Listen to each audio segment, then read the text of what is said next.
How to change region and time zone in Galaxy S25, S25 Ultra, but not only them, but also the older Galaxy devices. So without any further ado or delay, let's get started with today's video.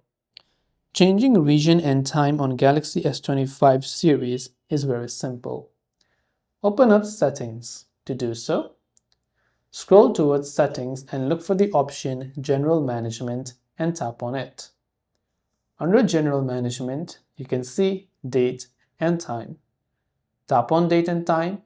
Now you can turn off Automatic Date and Time. And in that way, you can set your own custom date as well as also your time.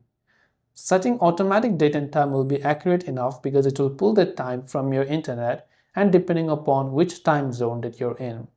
So once you've done that, you should be able to change your region and time zone on Galaxy S25 or even older devices, not just the S25.